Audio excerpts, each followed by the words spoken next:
Doy gracias al Señor, amados hermanos, que me concede el privilegio de poder estar tras el púlpito para traer la palabra del Señor. Dice el Salmo 71.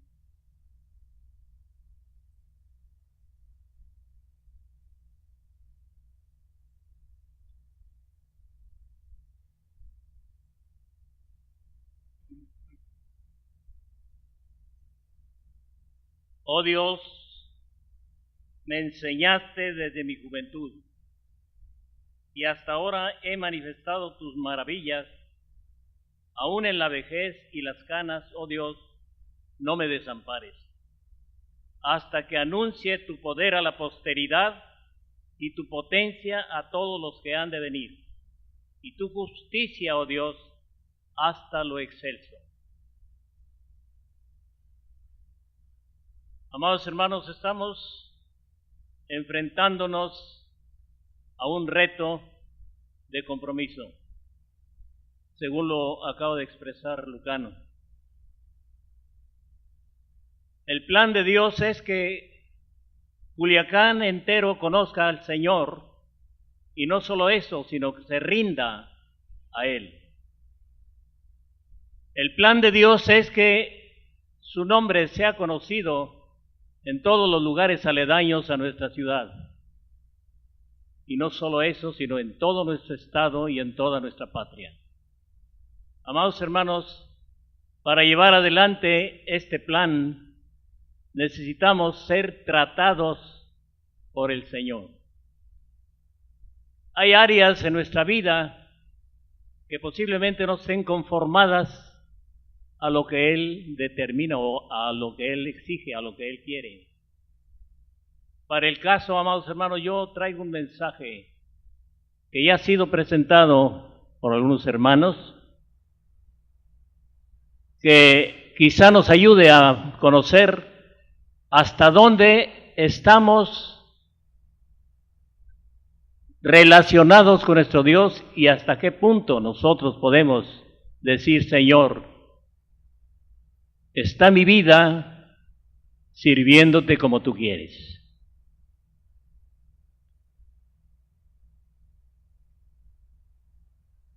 El tema que traigo en esta ocasión, aunque es un tema un poco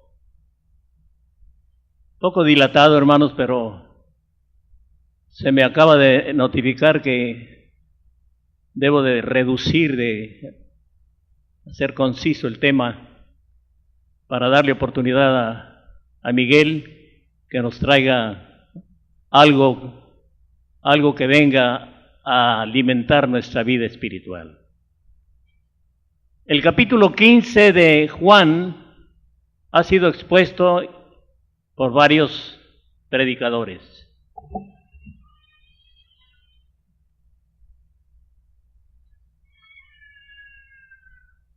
Nos habla este pasaje de lo que es Jesús y de lo que somos nosotros. Jesús, la vid verdadera. Y ahí está el tema, amados hermanos, ahí mismo está el tema. Por inferencia, el tema es Jesús, la vid verdadera. Dice el Señor: yo soy la vid verdadera y mi Padre es el labrador. Todo pámpano que en mí no lleva fruto, lo quitará. Y todo aquel que lleva fruto, lo limpiará para que lleve más fruto. Ya vosotros estáis limpios por la palabra que os he hablado. Qué maravilla, amados hermanos, que podamos considerarnos como pámpanos limpios. Pero consideramos, y en manera muy particular, considero que hay áreas que todavía tiene que tratar el Señor, tiene que limpiar. Permaneced en mí y yo en vosotros, como el pámpano no puede llevar fruto por sí mismo si no permanece en la vid, así tampoco vosotros si no permanecéis en mí. Permaneced en mí, dice el Señor. Esta es una de las exigencias del Señor Jesús, que permanezcamos en Él para poder llevar fruto. De nuestra propia iniciativa jamás podremos agradar al Señor, jamás podremos hacer las cosas como Él las quiere. Yo soy la vid, vosotros los pámpanos, o sea, las ramas. Yo soy el árbol, la planta, y vosotros sois las ramas. La iglesia somos las ramas. Jesús es la vid, o sea, la parra. Yo soy la vid, vosotros los pámpanos. El que permanece en mí y yo en él, éste lleva mucho fruto. Primero dice el Señor al principio que Él nos va a limpiar para que llevemos fruto. Y después dice que nos va a limpiar para que llevemos más fruto. Y ahora nos dice que nos va a limpiar para que llevemos mucho fruto. Entonces llevar fruto, llevar más fruto y llevar mucho fruto. Gloria a Dios. Esas son las demandas del Señor, para que llevemos mucho fruto, porque separados de mí nada podéis hacer. El que en mí no permanece será echado fuera como pámpano y se seca, y los recogen y los echan en el fuego y arden. Qué hermosa parábola, amados hermanos. Comparándonos el Señor, diciendo que Él es la vid y nosotros los pámpanos, o sea, las ramas. Amados hermanos,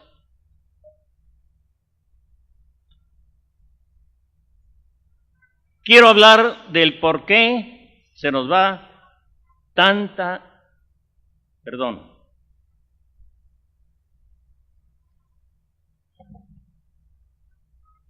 Quiero hablar, amados hermanos, de la importancia que tiene el estar completamente unidos con Jesucristo.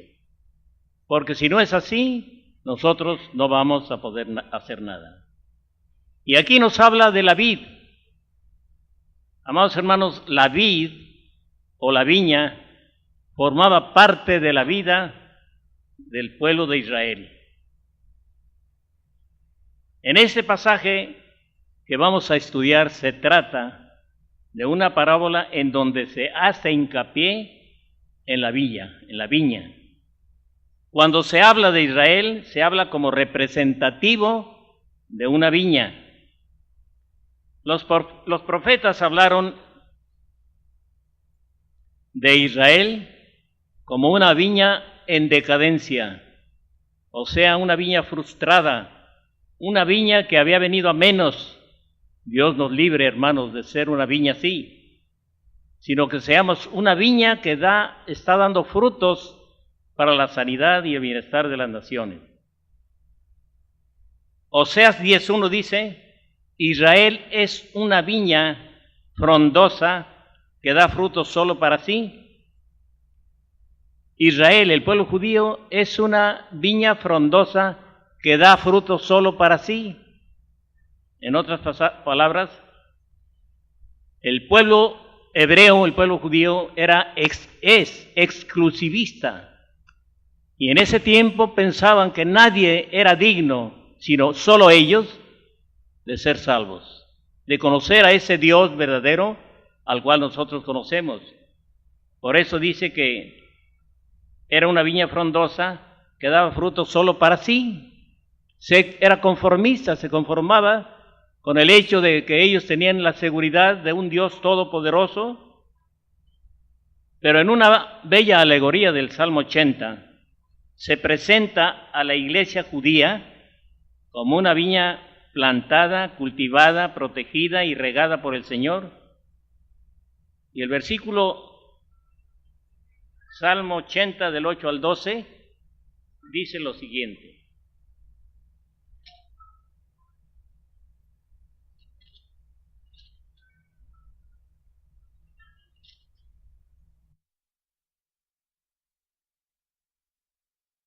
hiciste venir una vid de Egipto, echaste las naciones y la plantaste, limpiaste sitio delante de ella, e hiciste arraigar sus raíces y llenó la tierra. Los montes fueron cubiertos de su sombra, y con sus sarmientos los cedros de Dios. Extendió sus vástagos hasta el mar, y hasta el río sus renuevos. ¿Por qué aportillaste sus vallados, y las vendimias todos los que pasaban por el camino? Las vendimian todos los que pasaban por el camino. La destroza el puerco montés, y la bestia de campo la devora. Una viña en decadencia era el pueblo hebreo, amados hermanos. Precisamente por haberse alejado de Dios y haberse, pues, hecho de cierta manera un pueblo idólatra.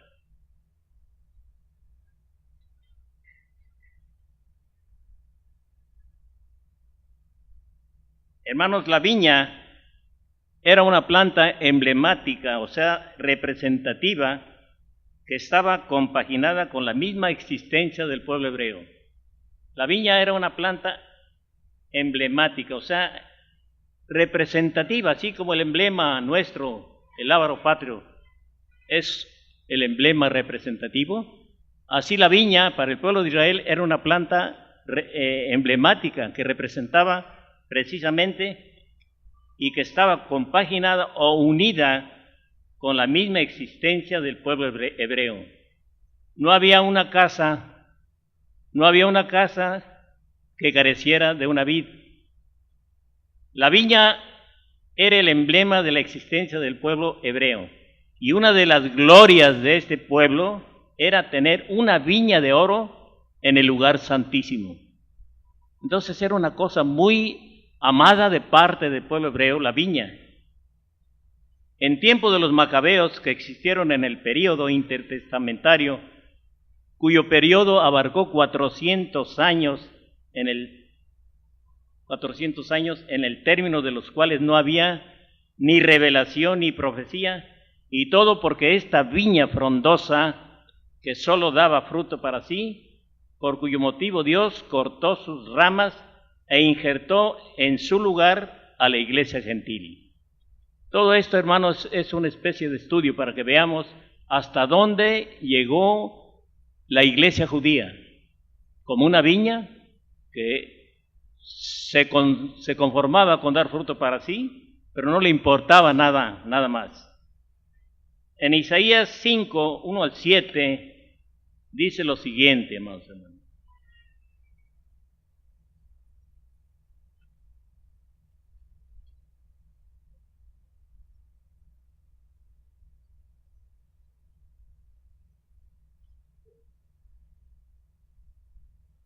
Isaías 5, 1 al 7 dice así: Ahora cantaré por mi amado el cantar de mi amado a su viña.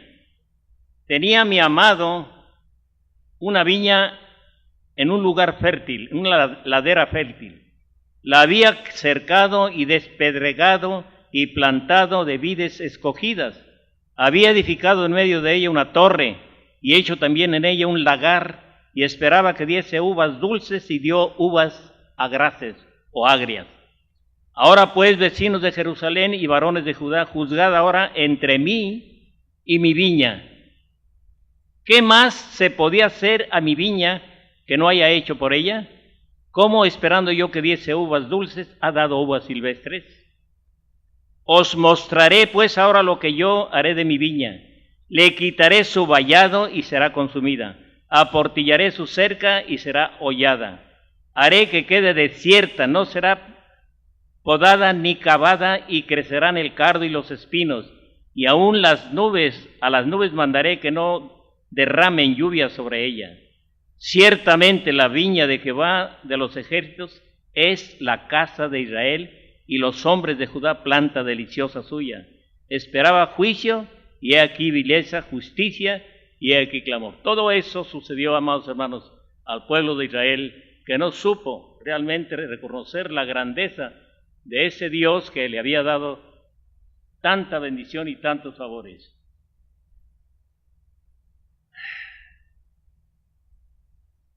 Amados hermanos, de la iglesia el Señor espera, como vid escogida, que dé frutos en cierne, o sea, escogidos, frutos escogidos que dulcifiquen la vida de todos aquellos que nos rodean.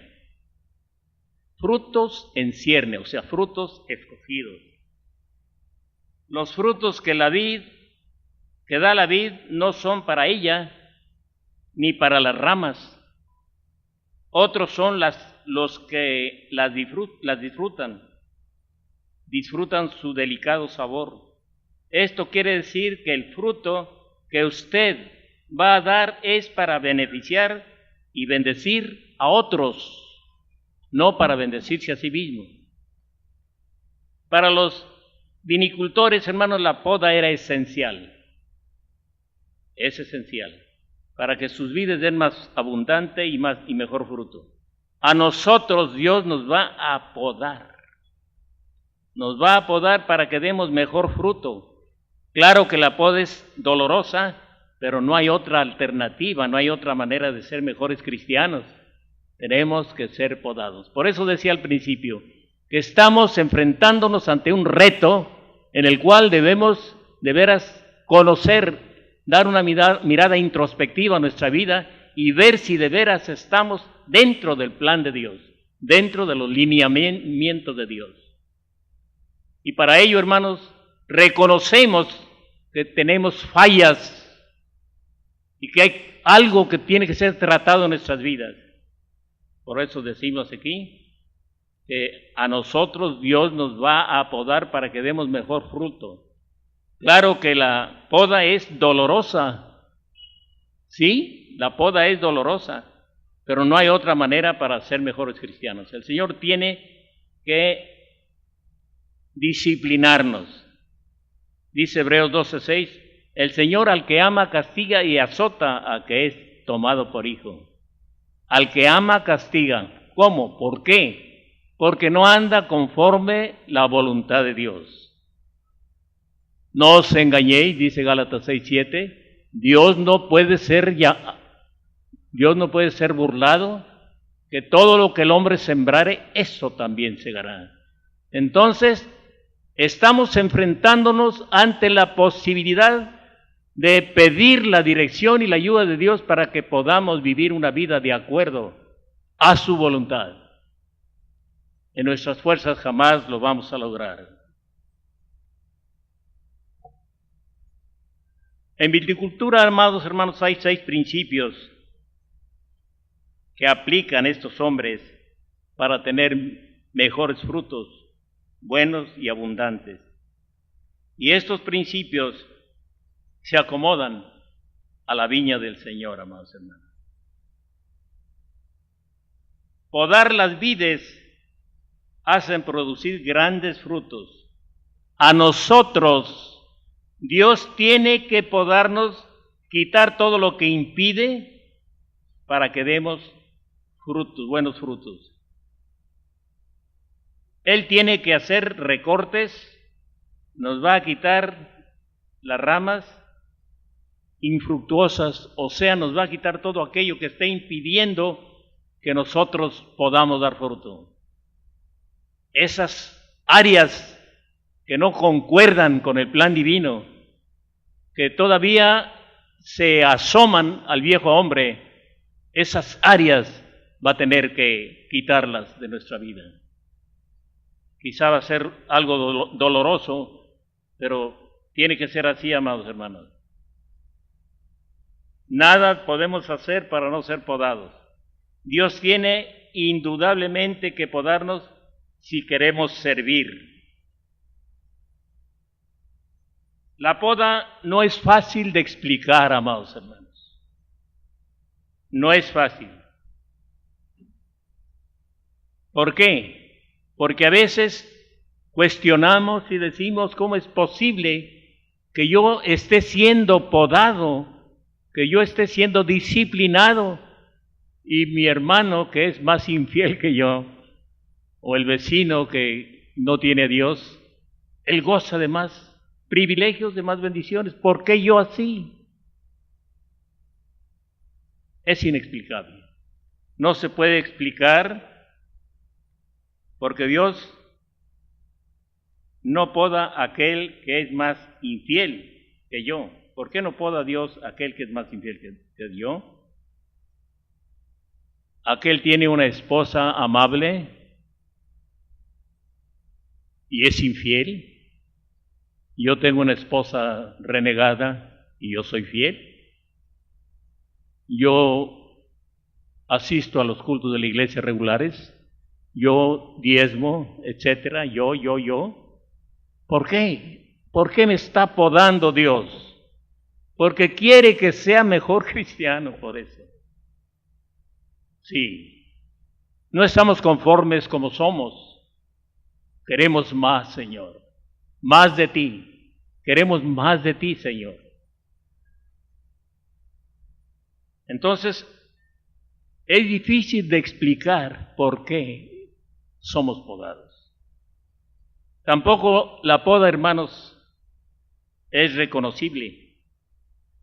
A veces cuando somos podados, no entendemos si viene de Dios esa poda o si viene del diablo. Como en el caso de Job, por ejemplo. Job fue podado por el diablo, porque el Señor le dijo: ¿no has considerado a mi siervo Job, que es un siervo íntegro, fiel, santo? Pues qué chiste, le tienes rodeado de tantas bendiciones, ¿cómo no te va a ser fiel? Pero quítale algo y verás cómo va a blasfemar contra ti. Está en tus manos, le dijo el Señor. Pues el Señor se lo dejó en sus manos a Satanás, amados hermanos. ¿Y qué hizo Satanás con Job? Lo destrozó. Le quitó todo, le quitó los hijos, mató a los hijos, le quitó la esposa, mató a todos los animales que tenía.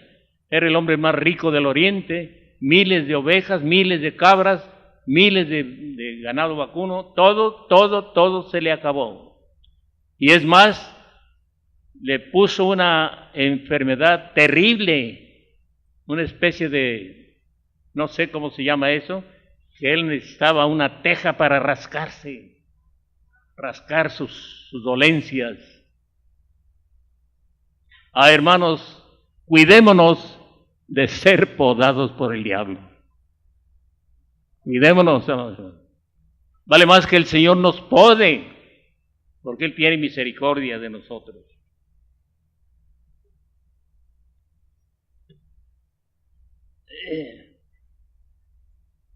El caso, amados hermanos, entonces no es reconocible.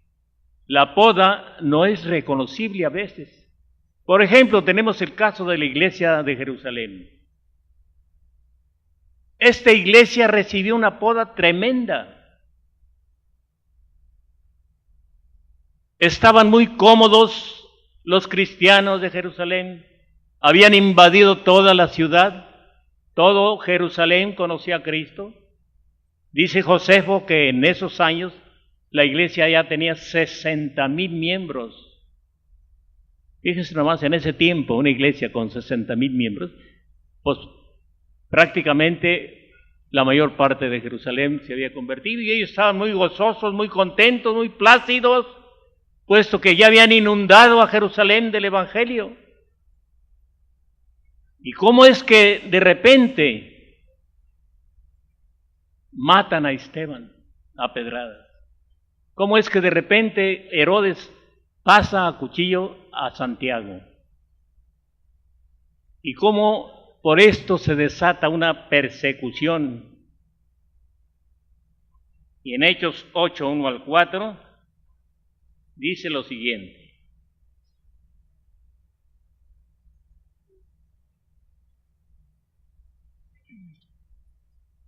Y Saulo consentía en su muerte. En aquel día hubo una gran persecución contra la iglesia que estaba en Jerusalén, y todos fueron esparcidos por las tierras de Judea y Samaria, salvo los apóstoles.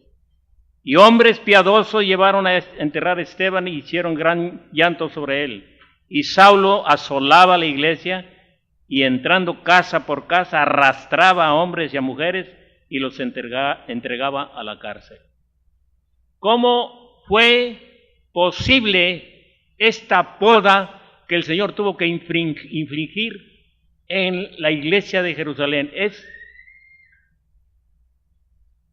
No es reconocible.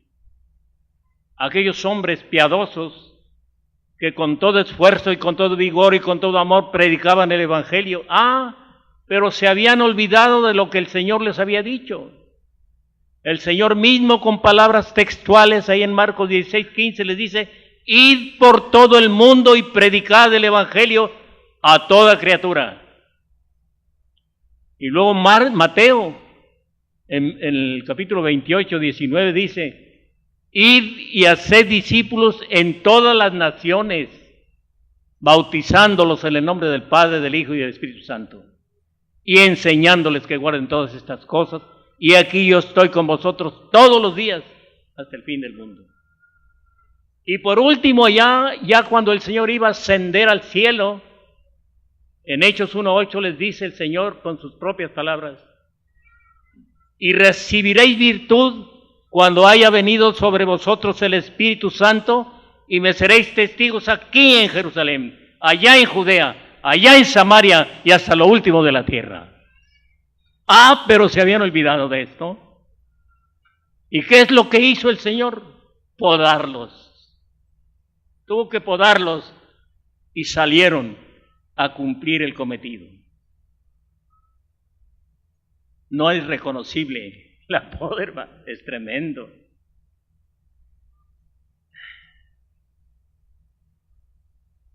¿Quién propició la poda ahí?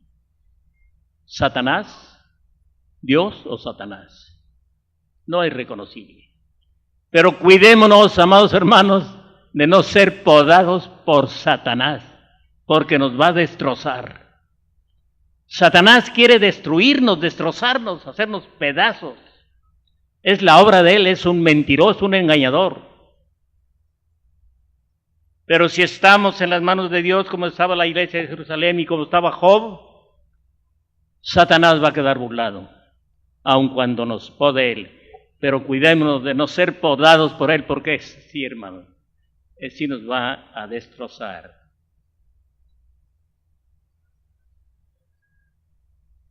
En muchos pasajes de la Biblia vemos que Dios se ha valido de nuestros propios enemigos para podarnos.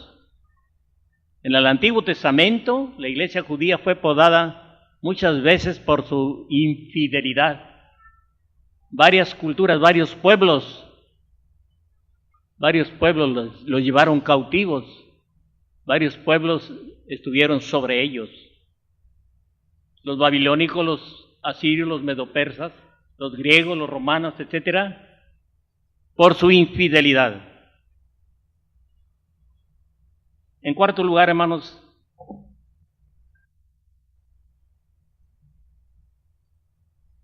es que toda poda beneficia, hermanos. No sabemos cómo vamos a ser podados, pero lo cierto es que todos necesitamos ser podados, porque hay áreas que no están conformes a la voluntad de Dios. El propósito, amados hermanos, es de relación. Al Señor le interesa más la calidad que la cantidad. Eso es lo que el Señor espera de nosotros. Según la cuenta de algunos que se han preocupado por saber cuántos cristianos hay en el mundo, dicen que hay 1.300 millones de cristianos. Gloria a Dios. Gloria a Dios. Y entre ellos estamos incluidos. Posiblemente ahora son más, porque este dato fue presentado hace unos 5 años. Pero dice también que de estos 1.300 millones de cristianos, solamente el 5% es fiel. ¡Qué desgracia! Solo el 5% es fiel. Quiere decir que el 95% de cristianos somos infieles. ¿Por cuya razón entonces Necesitamos la poda, hermanos, para que seamos fieles a Dios. Yo lo creo sinceramente, aunque el Señor Él quiere que nadie se pierda. Él quiere que todos se salven. Pero Él quiere realmente calidad más que cantidad. Y lo expresa cuando contestó a la pregunta de aquel que se acercó y le dijo, Señor, ¿son pocos los que se salvan? El Señor contesta en Mateo 7, 13 al 14, entrad por la puerta estrecha, porque ancha es la puerta y espacioso el camino que lleva la vida, y pocos son, y muchos son los que van por él, muchos son los que le encuentran. Y angosta es la puerta y estrecho el camino que lleva la vida eterna, y pocos son los que la hallan. En otras palabras, calidad en vez de cantidad.